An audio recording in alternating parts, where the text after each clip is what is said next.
Hello, everybody, and welcome. Thank you for joining me for this live. We know Jeezy and Jeannie Mai got a lot going on, and that is why they are a highlighted moment. We have some timing going on here that is hard to overlook. I watched the interview of Jeezy's. I did another video on that, and I was truly touched. But this timing with first Jeezy's book coming out on August 8th, that double album, I Can Forgive, but I Won't Forget. But his book, August 8th, came out, Adversity for Sale. And hello, this is all for sale because this is a lot of entertainment, a lot. Then on September 14th, we get Jeezy filing for divorce from Jeannie Mai. Then it comes out leaking to the public and everybody's triggered. I'm triggered. And then on October 13th, Jeannie Mai premieres her show, Raid the Cage. She has a co-host. But then on November 3rd, that's when the double album drops. Then November 7th, Jeezy does this deep dive interview with Nia Long that looked like a big love fest. And from all of these projects, the one thing that has the public talking is the split with him and Jeannie Mai. And to be honest, I almost forgot about the book because it just started to be about their divorce, which is a big thing because they were just married basically in the honeymoon phase. They had a child and they split. Their dating phase lasted longer than the relationship. And we listened to them. They sound like they both were in their marriage to win it. In the public eye, Jeannie is a talk show host, of course, so she talked. Sometimes she said some things that triggered us, and they're not hard. I mean, they are hard to overlook. You can't overlook, especially that she said she was going to submit to Jeezy. She declared to the world that she is going to be that submissive wife for her husband. And it doesn't seem like that worked out. Which, if the man saying he has a marriage that he's going to die for and she wants to submit and give her all, how do you get divorced? I don't know. We never know what's going on with people behind closed doors. But this thing that Jeezy talks about, the toxicity in his life, the toxicity with his mother, the environment. And when you have a mother that's full of rage, like Jeezy's, you can imagine that the women in his environment are also full of rage, which is not hard to imagine when you're growing up in poverty like he did. And I give it to him for being transparent, but his mission to avoid toxicity seems like a big fail because from everything he hints about, he implies, and Jeannie does as well, is that she is a woman that carries a lot of toxicity. And it's like, what happened during the dating phase? Did she just totally trick you? He tells a story of betrayal to Nia Long, but at the same time, he went into therapy. Okay, so back to this wanting to avoid toxicity. A lot of brothers think just because they decide, I don't know if it's a decision, but you fall in love with who you fall in love with. But brothers a lot of times think if I get a non-black female, then the whole anger thing and toxicity, I'm going to skip all that because, of course, black women are the most angriest. Black women are the most angry women on the planet. Is that true? I don't know. It could be true, but at least Jeannie ticked the box of being a non-black. But when you say I'm gonna get a non-black female, it's like the world is your oyster. You can pick from all the women, and you pick a woman that herself says she has problems containing her rage. Okay, I don't have any problem with interracial dating. And I hope the best for them. But with all of this going on, with all of their promotional campaigns and everything, I'm starting to think they might wind up back together. And I'm not going to be shocked. But him speaking about being emasculated, that's another thing. If that's the only thing, is it being emasculated, or is it the betrayal, or both? And for me, if you betrayed me to that point where it's irreconcilable, no therapist can help that. I would not even sit down with a therapist with you. The only people I would be sitting down with is our families to tell them, hey, we are breaking up and we are not getting back together because he did A, B, C, and D. So, we're going to manage with the baby and all that. They have a beautiful child, but something's just not adding up. And it's really, I don't want to believe that they would play these kind of games, but it wouldn't be the first time that somebody played games with the public and toyed with our emotions. It happens all the time. Hollywood gets down like that. And it works.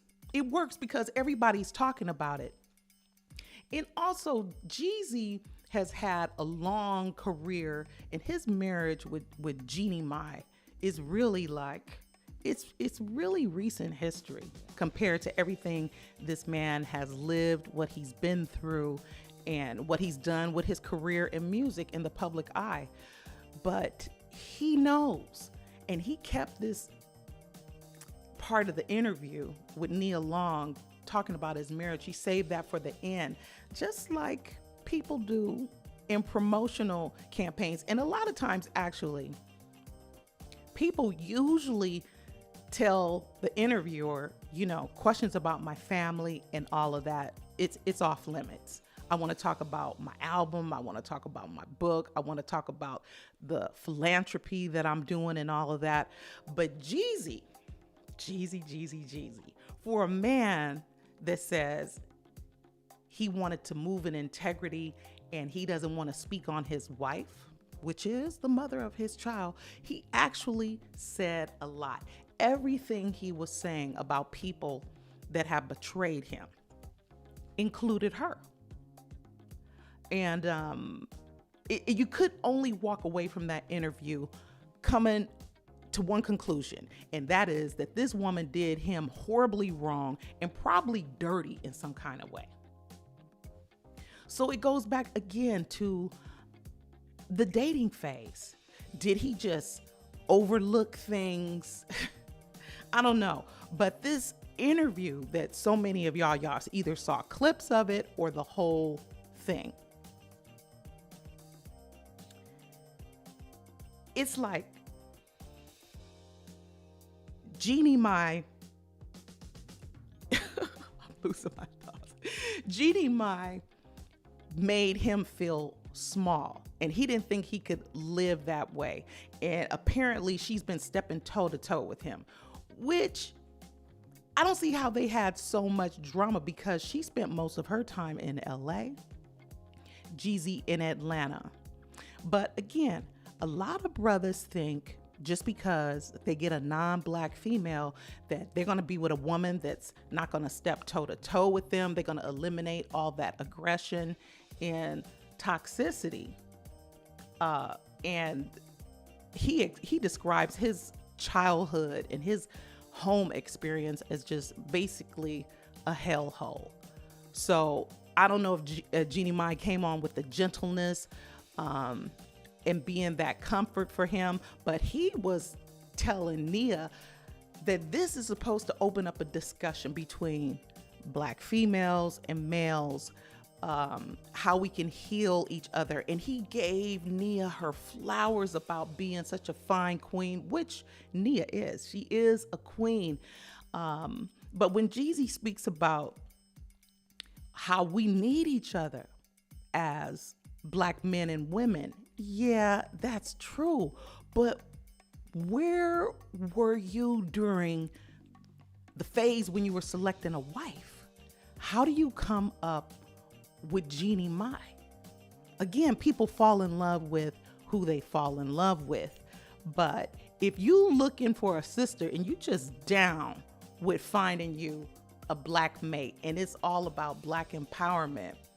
How do you make a move like that? I don't know if he's conflicted or whatever, but he did marry the woman, and my heart goes out to her as a woman. But if she stepped into the man in a way that makes him feel less than a child, and that's basically what you're saying when you're saying you're being emasculated.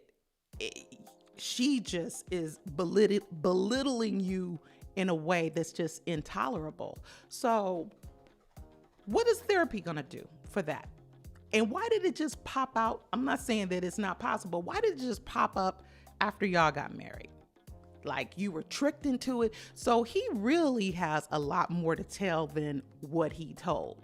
But he came in front of the camera like a man, so well spoken.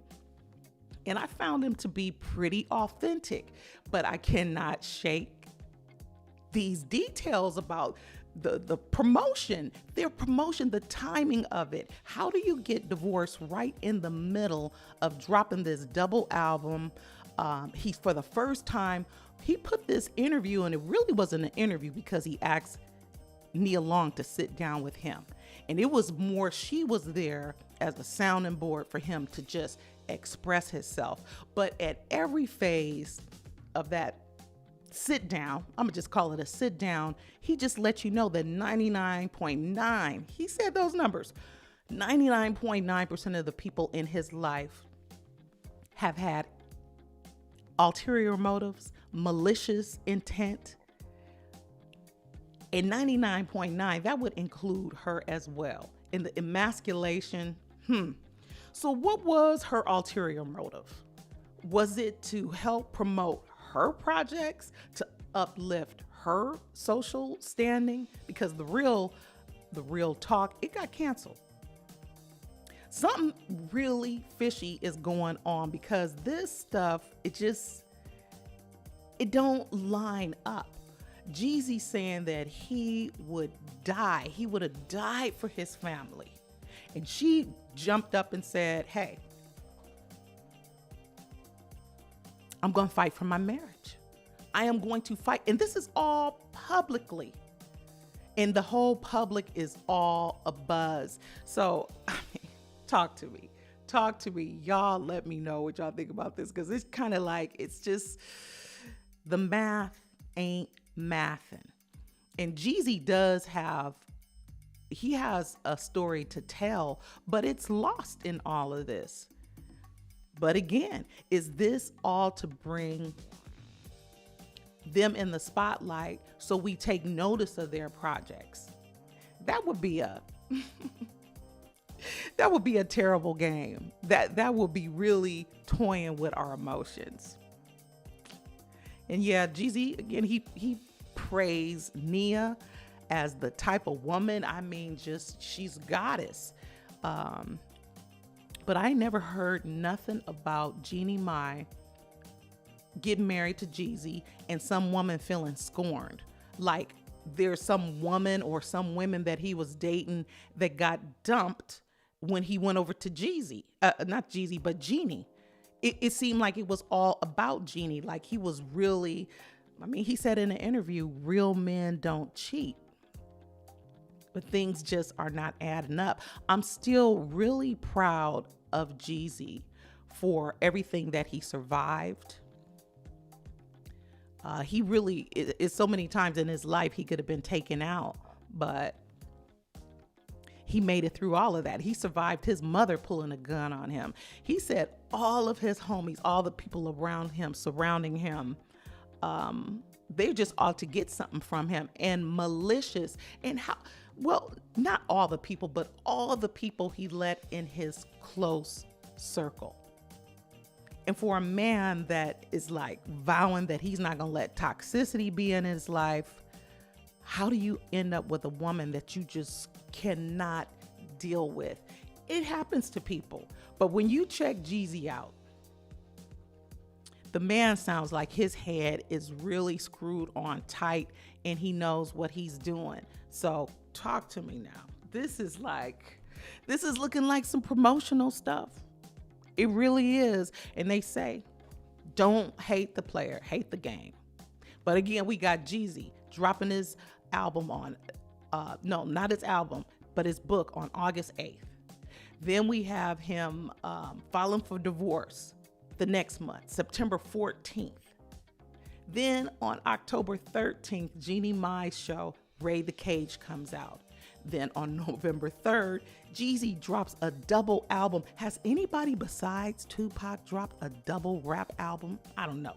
Then November 7th, Jeezy does this deep dive with Nia Long that just, I can't get it out of my head. And most of that interview was about what he was going through, the toxicity in his life, and how he's trying to heal from that. The man went through a lot, talking about dressing because he felt like each day could be his last. So he wanted to dress, make sure he have clean underwear on and the most lit clothes, because that's how his body's going to be found. Every day he's thinking about that. This is probably the day that they're going to take me out. And I'm like, as long as you've been making money in music, why are people trying to take you out? Why do these rappers, even at mature ages, have to live this life where they have to watch their back like that? I mean, it should really, at some point, just be about you being on stage, bringing the hits. Your real life should really be about your family and sailing on a yacht, laying on the beach, getting massages, living the best life, taking care of your family and the people close to you. But again, he says the people closest to him all have had malicious intent doing him dirty. And I guess when we look at the lyrics closely enough, we're gonna find some truth in that. But y'all let me know what's going on, and do follow me and like, share, and subscribe. If you subscribe, you get all the graffiti, and not graffiti, but confetti. It's fun. It's fun. Like, I do videos on other stories, but this Jeezy's life is like a case study. And with him and Nia, it was really emotional. She teared up at a point. I mean, she teared up at a lot of points, and she had to grab the Kleenex, because I mean, Nia has been through a lot of stuff too. She said she dated only dealers when she was growing up. Nia Long, I would never imagine that, because she just looked like such a classy lady. But it was so much, even the chemistry between them and the energy between them, it just seemed like almost like a love connection. I felt like, what am I looking at? Are we watching the beginning of a relationship? It's all confusing. And it's like, is this part of the plan? Is this what y'all tried to do? I mean, what is it? I think in the months coming up, we're going to find out a lot. Sometimes I wonder, should we be finding all this stuff out? Why is everything so on Front Street? We even have Meg the Stallion with her relationships. I mean, people put their art into their songs, and it touches us. Art touches you. And he definitely has touched us all with his music, and for sure with this interview. But these days, the front streetness of it all is just... People used to keep their business, you would just hear whispers, is something going on between with them? Oh, I don't see them with their ring. And it take you months to find out that celebrities even got a divorce. Now they hit Instagram, Facebook, they on TikTok, they doing podcasts, letting everybody know what's going on. And Jeezy, I listened to that interview twice, in some other parts more times, and he spilled the tea. He really spilled the tea. He just didn't lay it out as plain as day. But you could not walk away from that interview not knowing that this man felt manipulated and betrayed and used by this woman, and he used the word emasculated. That is a deep word. It's not like castrated, but it's really along the same lines. And come on, Jeannie Mai and no other woman wants to start off a marriage and right in the honeymoon phase, you have a kid and then you wind up divorced. Of course, she's a woman with means. She has money. She's going to be all right. They have a beautiful daughter. And the thing about divorce is you still going to have to find a way to get along with that person to some degree just to raise that kid. It's not like there's no child between them. A child between them, that changes the game. But the game. What is this game about? It's playing out right in front of our eyes, very publicly, with all these projects going on. And it looks like it got some game in there. How much? I don't know. But I'm saying this now. I would not be shocked if they got back together. I wouldn't be shocked. For a man that's saying he would die for his marriage and a woman wanting to fight for it, I could see them coming back together.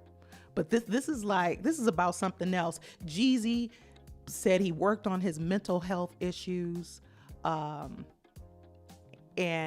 that's a continued process going on in his life. But he's on a path of healing, and Jeannie doesn't seem to be on that path. But the fact that they even went into therapy means that he was giving it some kind of shot. It just doesn't sound like this is as over as he says it is. And this is just what they tell in the public. You know, in people's relationships is so much more going on with them than what they say. Some things are just non-verbal. But these are two grown people in their 40s with a child, and I know Jeannie don't want to be by herself with that kid. And I don't think they the type, like you hear some news stories, people fighting over the kid, and it gets real funky. I don't think we're gonna have a situation like that, but it's something else is going on, something else is brewing, and at least this whole divorce drama is bringing attention to their products, to their projects, to this album, to this book. And this, now Jeezy's switching gears with his channel, putting this dialogue with him and Nia on his channel exclusively. And he looks like he's getting ready to do more conversations. I don't know. I didn't even check how the book is doing, but I never heard about the book being on a bestsellers list. At least Jada Pinkett Smith did make it on the bestsellers list in a way. She made it on for the hard book, the hardcover category. But Jeezy, I haven't heard about his book making it on a bestsellers list. But with this divorce drama, that's probably going to make people want to buy the book and for sure the album, just like Meg Thee Stallion putting her drama. But Meg's, hey, if you want to talk about betrayal, Meg's betrayal, walking in on somebody in her bed, describing the pink nails around his neck, honey, that's betrayal. So Jeezy didn't want to drag Jeannie, but he kind of did a little bit. And Jeannie is kind of letting him. She's not, I mean, you don't want to get into no public sling fest with all the dirty laundry just out on the front lawn. But this ain't over. And we're going to see a series of little sit downs with Jeezy saying this and that. But it looks like promotion to me. What do y'all see? Talk to me. But I did find him genuine in talking about his past, growing up with all the lack in the relationship with his mother, toxic. You know, a lot of black men, I noticed when I was a kid going to school, you know, in the hood, you have a lot of families that they have it hard. And Jeezy talked about, you know, we don't have these positive role models, and we black men, we need black women, and we need to heal this. But Why do you think we don't have that many close, good role models? There's a reason Black people weren't brought to America to thrive. That was not the intent. If you want to talk about the word submission, that's what we were supposed to do. We were supposed to live that life of servitude and slavery and whatever else they wanted to do with us. There was never a vision for Black people to evolve. Never. So when you have a people, you take away their language, you take away their names, you take away their food, you take away their right to learn. It was a crime to learn how to read. And then you're going to bring up families and live life in that kind of construct. What do you think is going to happen to people? They're going to lose their mind. And that is why Black people have learned to carry burdens like it's nothing. We don't even stop to look at our mental health, to look at our exhaustion, because our whole experience in America is just keep on keeping on no matter what's going on. And let your anger come out. Don't let it come out on master, but take it out on the next man that's in front of you, or take it out on the woman that you're with. And Black women, we've had to be the ones keeping it all together in some kind of impossible way. When I was a kid, you talk about, I'm getting a touch. You talk about Black women and the anger that Black women carry. It's really pain. My great-grandmother, I knew my great-grandparents.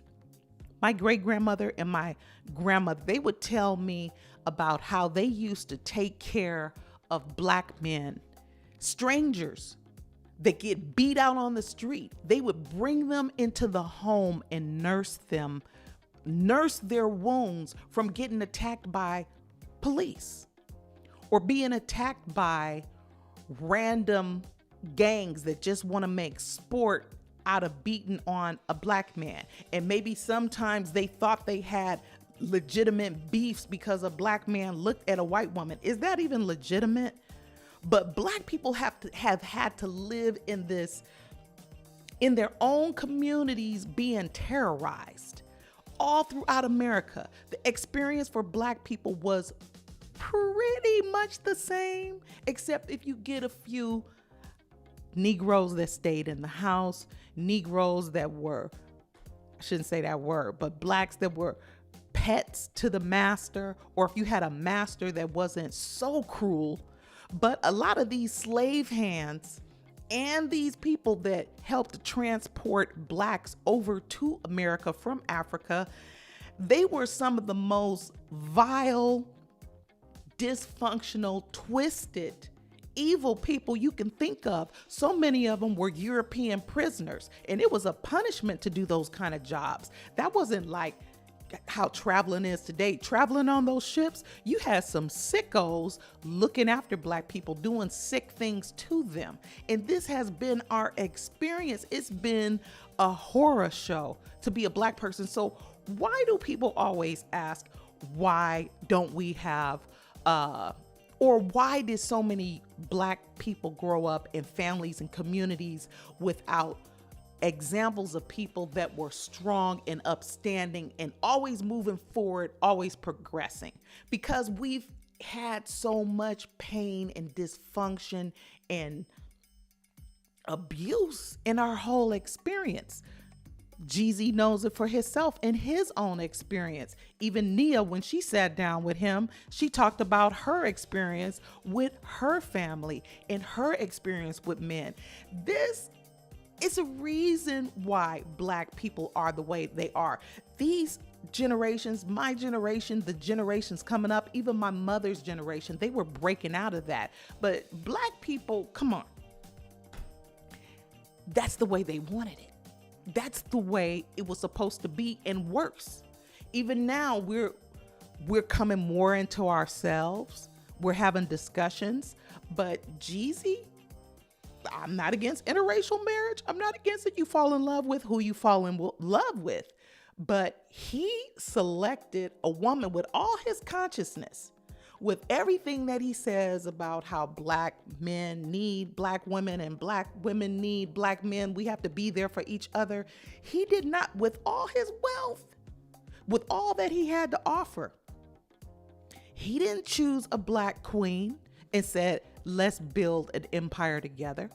Let's be pillars of our community together. Let's uplift the community together. He didn't do that. And I don't know if that's the way you have to do it, but come on, we really have to stop saying this. Why are black people the way they are? Why are black communities the way they are? Why is there so much poverty, abject poverty in the black community? Why are we cut off from so many resources? Why? Why do so many black communities, so much youth, they act like crabs in the barrel? Because we're still, as a whole, we're still cut off from a lot of resources. We do not get to sit at the table and just get our piece of the pie as we like. We know we have to fight tooth and nail for it. Actually, everybody in life has to fight tooth and nail for things. Life has, on every level, all the way from the insect level all the way up. Life is about struggle and fighting and making your way. It don't matter what color you are, black, white, red, yellow, green. But what's been done to the black American, being stripped of everything. You don't say that when somebody grabs a girl off the street and puts her in a cellar for 10 years. Why is she acting like that? Why can't she get it together? Well, she was living in a cellar as somebody's slave for half her life. You don't say, she had 5 kids with them. They should make it work. They should make their union work. No, it was dysfunctional and it was oppressive. And actually, he needs to be sued. He needs to be put in jail. What about what's been done to black people?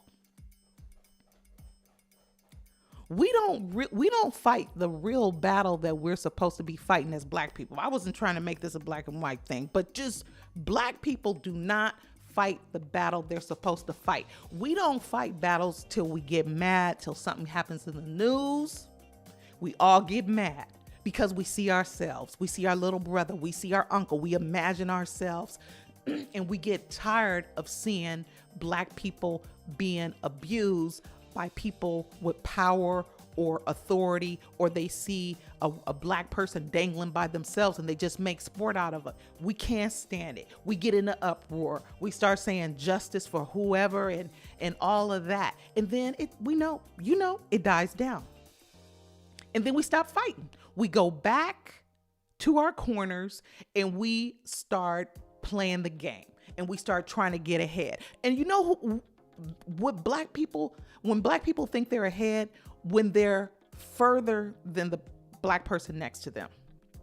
They're not thinking about getting ahead of the whole game. Not in general. Black people don't think like that.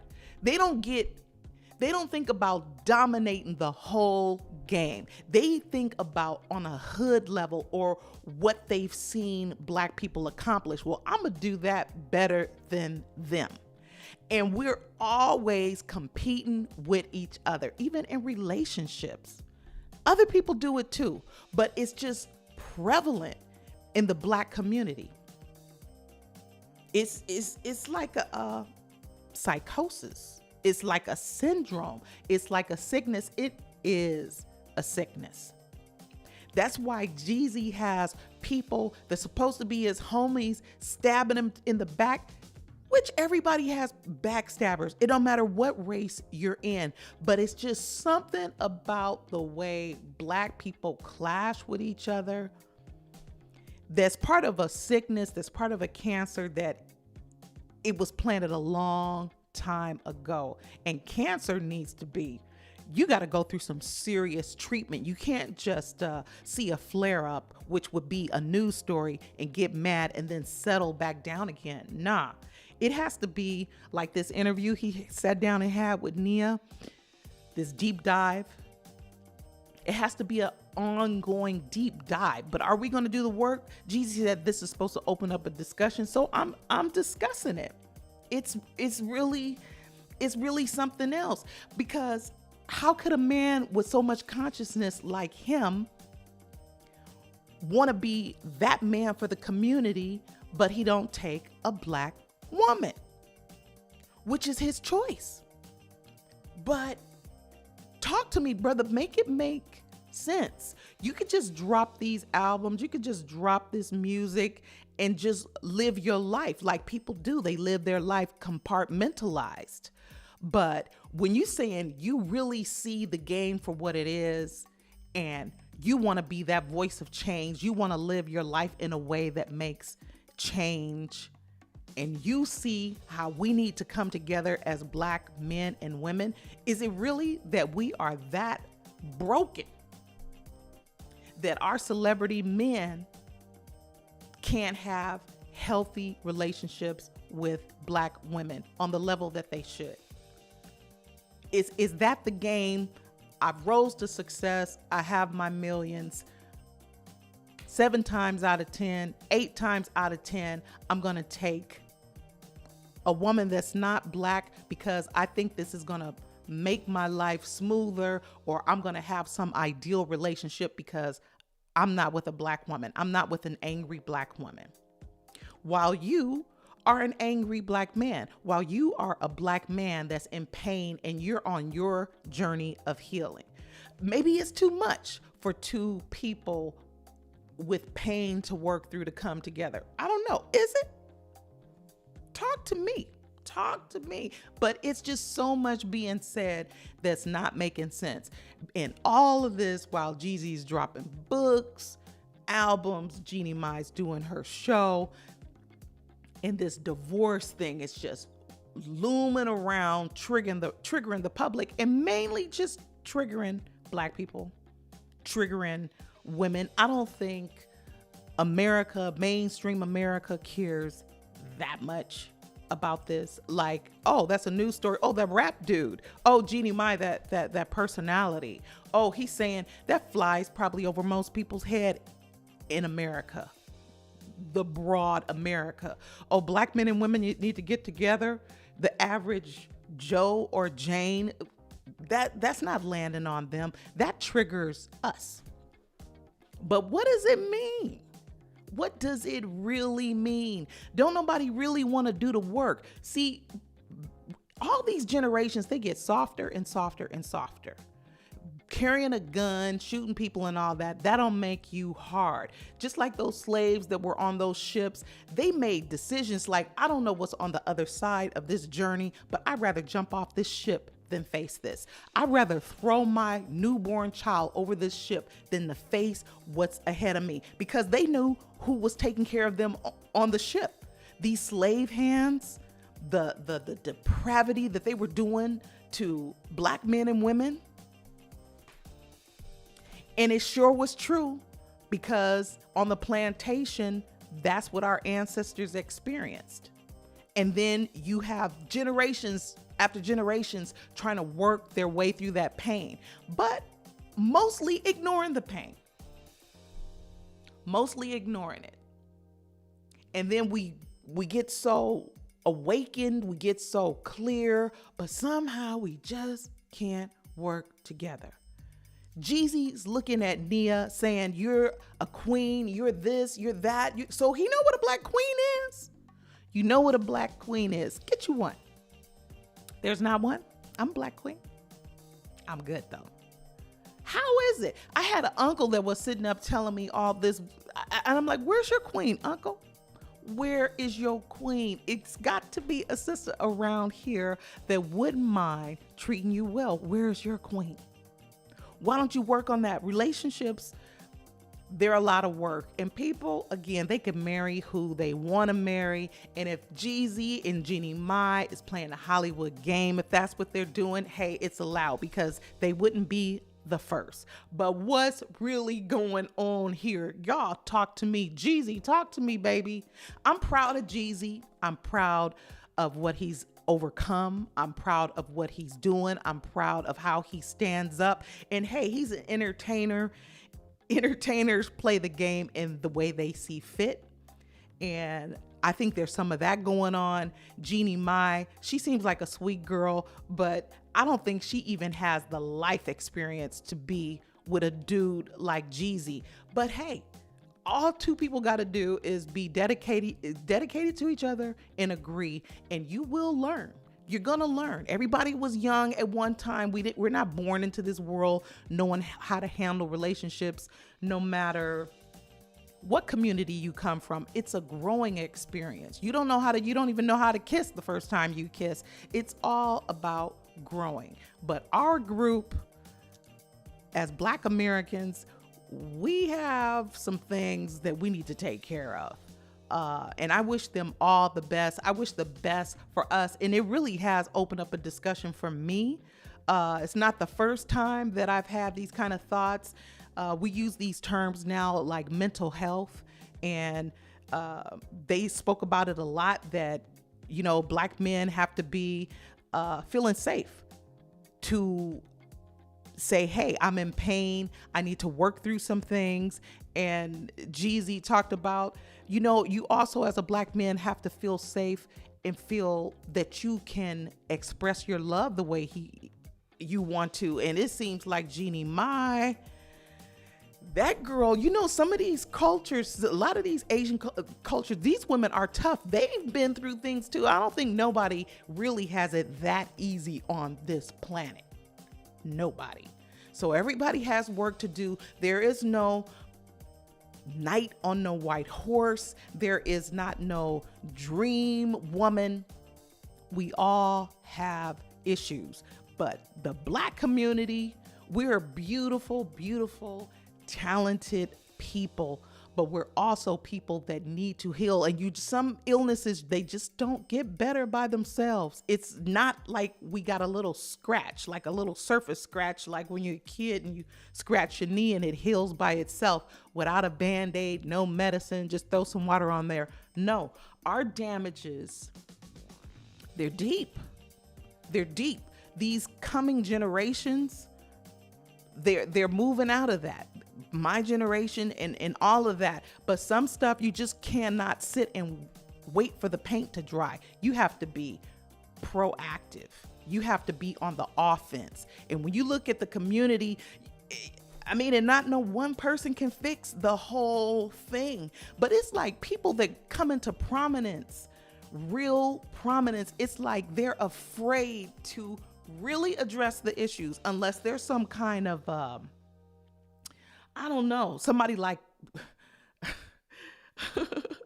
Al Sharpton or something. Mostly people fighting for justice, but just every day making it a movement to heal what pains our community. I don't see people. Who's doing that? Who? Not even our president, even though that wasn't his job. Who does that on a daily basis? And it's not like you even have to be a public figure to do it. It's like there needs to be a movement. It starts in the community. It starts on a ground level. It starts with you and me. So Jeezy, if you saying that's you, what happened? What happened, bro? I wish him all the best with his child. She's a beautiful child, and he can live his life however he wants. But we just need to be a little more conscious if we are going to evolve as a people. And as a whole people, we have to find a better way with dealing with each other. It's not like we got to hold hands and sing Kumbaya all the time. But we just need to have a healthier approach and be more conscious of where it is we need to go for future generations, or it's just going to be a mess. Because right now, it's a mess. Far and wide, it is a mess. I went somewhere on this. I was not planning to go, but I thank y'all for joining me.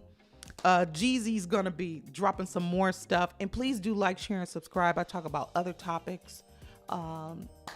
And since I went here, I'm gonna come back and visit this subject more clear-headed and just take it one bite at a time.